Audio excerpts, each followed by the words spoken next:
কোরবানির পশুর হাট কাঁপাতে আসছে ১৩০০ কেজি ওজনের মহিষ সুলতান। পশুটি ব্রাহ্মণবাড়িয়া সরাইলের শাহবাজপুরে আরশারা এগ্রো ফার্মে লালন পালন করা হয়। সম্প্রতি ঢাকায় প্রাণী সম্পদ অধিদপ্তরের প্রদর্শনীতে মহিষটি ওজনের দিক দিয়ে দেশের তৃতীয় স্থান অর্জন করেন। এখন পর্যন্ত দাম উঠেছে ১২ লাখ টাকা। খামারিরা জানান, ইতিমধ্যে হাটে উঠতে শুরু করেছে খামারে লালন পালন করা গরু মহিষ। এবছর শাহিওয়াল, দেশি প্রজাতির ব্রাহ্মজাত, নেপালি গির সহ বিভিন্ন জাতের গরু বাজারজাত করা হচ্ছে।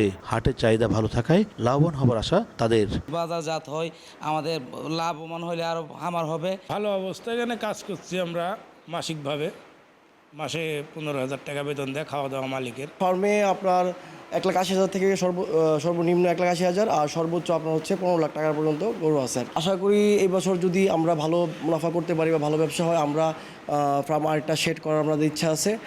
নগদে ৫০০ টাকা বা তার বেশি পেমেন্টে পেতে পারেন ঢাকায় জমিসহ ২০ কোটি টাকার পুরস্কার। জেলা প্রাণী সম্পদ কর্মকর্তা জানান, এবছর জেলায় ১,২৭,০০০ কোরবানি পশুর চাহিদা রয়েছে। ক্রেতা এবং বিক্রেতা উভয়েই যাতে হাটে নিরাপদে গরু ক্রয় করতে পারে, সেই জন্য ভেটেরিনারি মেডিকেল টিম কোরবানির হাটগুলিতে কাজ করবে। জেলার ১৪,০০০ খামারি ঈদের আগের দিন রাত পর্যন্ত ১৫০ শতাধিক স্থায়ী ও অস্থায়ী হাটে পশু বাজারজাত করবেন। উজ্জ্বল চক্রবর্তী, সময় সংবাদ, ব্রাহ্মণবাড়িয়া।